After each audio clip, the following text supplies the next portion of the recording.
Okay तो हमने एक एक्चुअली प्रोजेक्ट बनाया, ठीक है, और मैंने उसमें एक जावा फाइल बनाई एक्सेप्शनल हैंडलिंग की, और मैंने साथ जावा फाइल जब क्रिएट की तो मैंने उसका मेन भी साथ ही क्रिएट करवाया, ठीक है। अब मैं क्या करती हूँ कि let's do the logic here. मैं एक वेरिएबल लेती हूँ, लेट्स से एक्स, और मैं एक्स की वैल्यू सेट करती हूँ 1, एंड मैं एक वेरिएबल डिक्लेयर करती हूँ वाई, और मैं उसकी वैल्यू सेट करती हूँ एज 20, ठीक है। और मैं एक इंट फ्रैक्शन करती हूँ, ठीक है, और मैं लिखती हूँ x डिवाइडेड बाय y, नहीं, I want y divided by x, ठीक हो गया। ओके मैंने एक छोटा सा प्रोग्राम लिखा जिसपे मैं क्या कर रही हूँ, y को डिवाइड कर रही हूँ 1 से, ठीक है। लेट्स डू दिस, ठीक है। तो मेरा जो बिल्ट है, जो मेरा रन है, वो सक्सेसफुल हुआ है, ठीक है। मैंने कुछ प्रिंटिंग नहीं कराई, सो दैट्स ओके। तो इसका मतलब है मेरा प्रोग्राम टर्मिनेट नहीं हुआ, इट हैज़ एग्जीक्यूटेड सक्सेसफुली, ठीक है। तो इसका मतलब है जब मैंने y को x से डिवाइड किया, सो मेरा कोई प्रोग्राम टर्मिनेट हुआ, मेरी लॉजिक ठीक थी। ओके अगर मैं इस x को ज़ीरो कर देती हूँ, ठीक है, और अब मैं इस 20 को डिवाइड करती हूँ ज़ीरो के साथ, तो क्या ये ज़ीरो डिवीजन पॉसिबल है मेरी मैथ्स में या नहीं, ठीक है। तो it's like my logical mistake, ठीक है।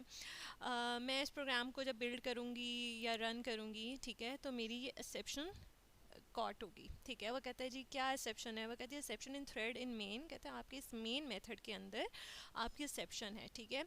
कहाँ वो एक्सेप्शन, देखो वो कहता है कि जावा के अंदर लैंग्वेज क्लास के अंदर आपकी एक अर्थमेटिक एक्सप्रेशन क्या है, बिल्ट इन एक एक्सेप्शन की क्लास है, ठीक है। कहता है कि वो अर्थमेटिक आपका एक्सेप्शन थ्रू ये कि इट मीन्स कि आपने कोई मैथमेटिकल गलती की है, लॉजिकल एरर है आपका, ठीक है, जिसकी वजह से आपको ये एक्सेप्शन थ्रू हुई है, आपका प्रोग्राम सक्सेसफुली एग्जीक्यूट नहीं हुआ, ठीक है। वो कहता है वो क्या है कि आप डिवाइड कर रहे हैं बाय ज़ीरो, आपने ये गलती की है, इसकी वजह से आपकी ये बिल्ट इन जो एक्सेप्शनल अर्थमेटिक एक्सप्रेशन है ना, ये जो है क्या हुआ है, कैच हुई, उसकी वजह से ये टर्मिनेट हुई है, और ये एक्सेप्शन जो है ना रेज हुई है, ठीक है। इट हैज़ अराइजन, ठीक है, वो सामने आई है। तो अब मुझे क्या करना चाहिए, ठीक है। अगर मैं चाहती हूँ कि मेरा प्रोग्राम या मेरा यूज़र, लेट से हो सकता है कि मैं ये इनपुट एक्स की यूज़र से लूँ, ठीक है, हो सकता है वो गलती से कोई नंबर एंटर करने के बजाय इसको ज़ीरो एंटर कर दे। तो इसका मतलब है मुझे इस प्रॉब्लम को रन टाइम के ऊपर कैच करने की ज़रूरत है, इसको हैंडल करने की ज़रूरत है, ठीक है। तो हम ये कहते हैं कि आपको एक्सेप्शन को हैंडल करने के लिए ना आपको ट्राई एंड कैच ब्लॉक की ज़रूरत पड़ती है। किसकी ज़रूरत पड़ती है, ट्राई एंड कैच ब्लॉक की, ट्राई एंड कैच ब्लॉक की, ठीक है। अब ट्राई एंड कैच ब्लॉक क्या है, ठीक है। मैं कहती हूँ कि वो प्रोग्राम जो कि आपने एग्जीक्यूट करना है, ठीक है, या जिसमें आपको लगता है कि एक्सेप्शन जो है वो अक्कर हो सकती है, या ऐसा जो नॉर्मल कोड है जो आप एग्जीक्यूट कर रहे हैं और जिसमें आपको लगता है कि उसमें एरर अक्कर हो सकता है, या एक्सेप्शन जो है वो अक्कर हो सकती है, उसको आप हमेशा ट्राई ब्लॉक के अंदर रखते हैं। ट्राई एक क्या है आपके पास कीवर्ड है, ठीक है। मैंने क्या किया, मेरा ये नॉर्मल कोड था ना, ठीक है, तो मैं क्या करूँगी, इसको ट्राई ब्लॉक के अंदर रखूँगी, ठीक हो गया। And this was what my end of main, and this is my end of class, ठीक है।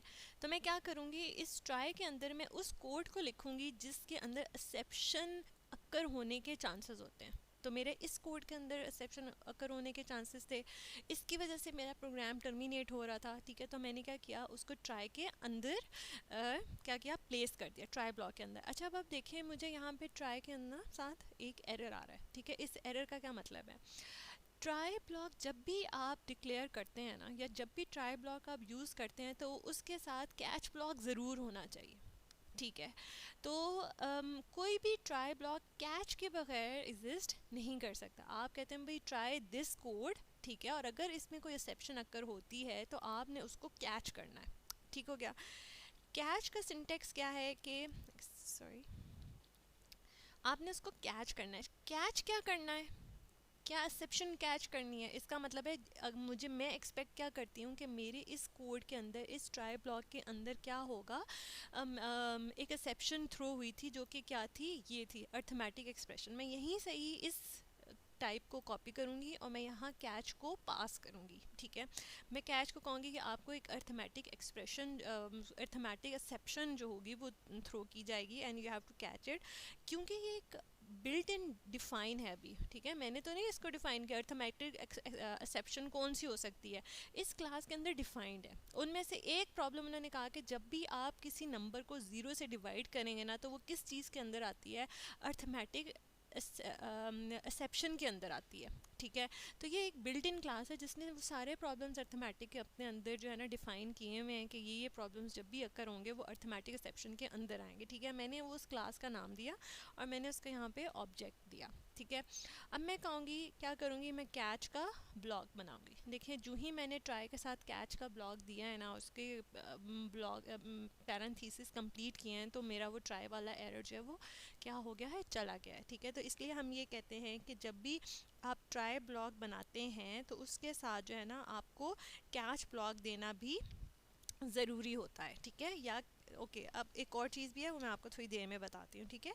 आप जब भी जो है ना try block can not be present without the catch clause, ठीक है। आप ऐसा नहीं कर सकते सिर्फ आप ट्राई बनाते हो कैच ना बनाए, ट्राई और कैच का होना बहुत ज़रूरी है।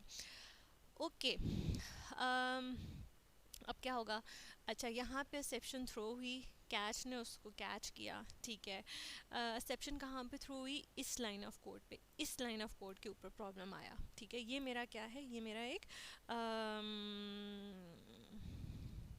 मैं कहती हूँ कि ये मेरा प्रॉब्लमैटिक लाइन ऑफ कोड है, ये मेरी प्रॉब्लमैटिक लाइन है, ठीक है। इसकी वजह से मेरी क्या हो रही है, एक्सेप्शन थ्रो हो रही है, ऊपर से तो नहीं हो रही, यहाँ पे तो डिफाइन है, इनिशियलाइज करनी है वैल्यूज, इनमें तो कोई प्रॉब्लम नहीं है। प्रॉब्लम कहाँ से हो रहा है, इस लाइन ऑफ कोड से हो रहा है, ठीक है। मैंने लिया ये मेरी प्रॉब्लमैटिक कोड है। अच्छा अब मैंने क्या किया, मैं यहाँ पे सिंपल एक कीपिंग थिंग्स ईजी, मैं यहाँ पे सिंपल एक लाइन प्रिंट आउट कराऊंगी, ठीक है। और मैं अपने यूज़र को प्रिंट करके ये बताऊंगी कि भाई you are in the you are in the catch block due to what, due to this exception, ठीक है। वो exception कौन सी है, वो exception ये ई ऑब्जेक्ट की वजह से, ठीक है। तो अभी क्या होगा, इस ऑब्जेक्ट की जगह क्या आ जाएगा, इस अर्थमेटिक एक्सप्रेशन का नाम आएगा, ठीक है। मुझे वो प्रॉब्लम सारी क्या होगी, डिफाइन होगी, ठीक हो गया। Okay now let's run this, ये देखें सी दिस। अच्छा मेरा मेन एग्जीक्यूट हुआ, ट्राई ब्लॉक चला, ठीक है। एक्स 0 वाई 20 आया, मैंने उसको डिवाइड किया। जहाँ से ही आपके ट्राई के अंदर आपका एक्सेप्शन थ्रू होती है ना, तो वो डायरेक्ट कहाँ पे जंप करके आती है, कैच ब्लॉक पे जंप करके आती है। जो ही कैच ब्लॉक पे जंप करके आई तो उसने मुझे क्या लिख दिया, you are in the catch block, ठीक है। आप कैच ब्लॉक के अंदर हैं और due to what, due to this arithmetic exception case, ठीक है। बाय ज़ीरो से आप डिवाइड करें, इस वजह से आप इस कैच ब्लॉक के अंदर हैं, ठीक हो गया। So this is a very simple way कि आपके जो रन टाइम प्रॉब्लम्स आ रहे हैं, ठीक है, आप उनको क्या कर सकें, कैच कर सकें। तो मेरा प्रोग्राम एक्चुअली टर्मिनेट नहीं हुआ, देखो मेरा प्रोग्राम टर्मिनेट तो नहीं हुआ। पहले क्या हुआ था, वो रेड लाइंस आ गई थी, ठीक है। यहाँ पर रेड लाइंस रेड राइटिंग में लिखा आ गया था, मेरा प्रोग्राम बिल्ट ही नहीं हुआ था। देखो अब क्या हो रहा है, मेरा प्रोग्राम सक्सेसफुली बिल्ट हो रहा है, क्या वो टर्मिनेट हुआ, नहीं, क्योंकि मैंने टर्मिनेट होने नहीं दिया, मैंने उसको ट्राई एंड कैच ब्लॉक के थ्रू क्या किया है, हैंडल किया है, सही हो गया। अच्छा अब एक और चीज़ देखें, हम ये कहते हैं एक और, एक्चुअली आपको फ्लो ऑफ कंट्रोल समझ में आना चाहिए, ठीक है। अब मैंने आपको ट्राई एंड ब्लॉक समझाया, अब फ्लो ऑफ कंट्रोल देखना चाहिए कि एक्चुअली ट्राई एंड कैच में कंट्रोल कैसे फ्लो कर रहा है, ठीक है।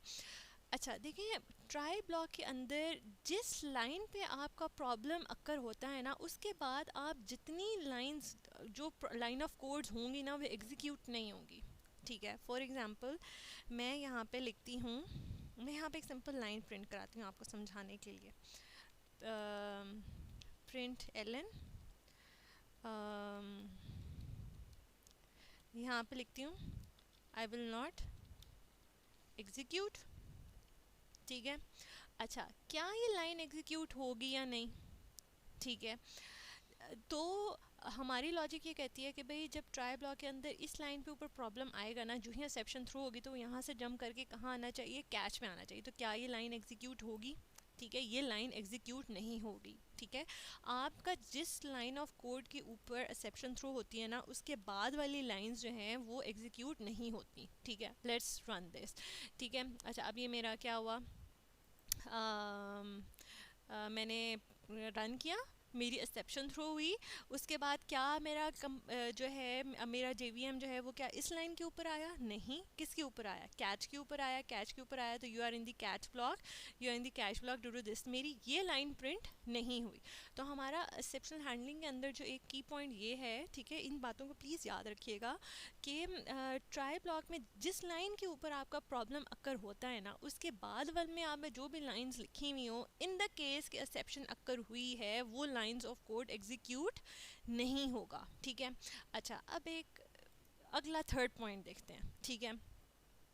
अगर मैं इस x को क्या कर दूं, 1 कर दूं, ठीक है, तो 20 डिवाइड बाय 1 क्या है? वैलिड है ना, ठीक है, कोई ये मेरे मैथ्स के रूल्स एंड लॉज को वायलेट तो नहीं कर रहा, ठीक है। तो क्या मेरी एक्सेप्शन थ्रो होगी? ठीक है, नहीं होनी चाहिए।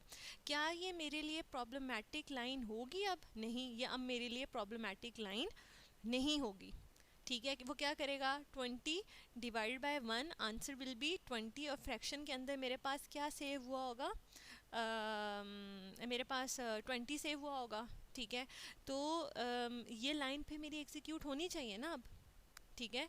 तो ये लाइन अगर मेरी एक्सेप्शन थ्रो नहीं होती, ठीक है, यहाँ पे एक्सेप्शन थ्रो नहीं होगी, तो ये लाइन ऑफ कोड एग्जीक्यूट होनी चाहिए। और कैच ब्लॉक क्या एग्जीक्यूट होना चाहिए? नहीं, कैच ब्लॉक तभी एग्जीक्यूट होगा जब आपकी एक्सेप्शन थ्रो होगी। इस केस में मेरी एक्सेप्शन थ्रो ही नहीं हुई, तो वो कैच ब्लॉक में क्यों आएगा?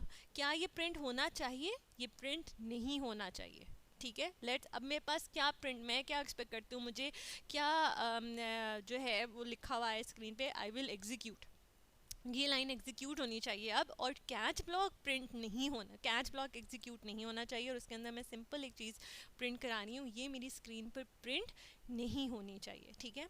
Okay, let's save and run this. Okay, देखो मेरे पास क्या आया, मेरा बिल्ड सक्सेसफुल था, ठीक है, आई विल एग्जीक्यूट प्रिंट हुआ, इसका मतलब है मेरा कैच ब्लॉक नहीं चला, सही हो गया। अगर तो ये वही कॉन्सेप्ट है कि बेटा देखो, अगर आपकी एक्सेप्शन यहाँ पे थ्रो होती है तो कैच ब्लॉक एग्जीक्यूट होगा। जहाँ जिस लाइन पे आपकी एक्सेप्शन थ्रो होगी, उसके बाद जितनी भी लाइन ऑफ कोड मैं यहाँ पे लिख दूँ ना, तो क्या होगा, मेरी एक्सेप्शन थ्रो नहीं होनी चाहिए, ठीक है। क्या होगा, मेरी एक्सेप्शन यहाँ पे एक्सेप्शन थ्रो नहीं होगी, तो मेरी एक्सेप्शन अगर थ्रो होती है तो उसके बाद कोई लाइन जो है वो एग्जीक्यूट नहीं होनी चाहिए, ठीक है। This was a third point. तो अभी तक हमने ये देखा कि एक्सेप्शन क्या है, ठीक है, और एक्सेप्शन को आप हैंडल कैसे करते हैं, कि आपको एक ट्राई एंड कैच ब्लॉक बनाना चाहिए।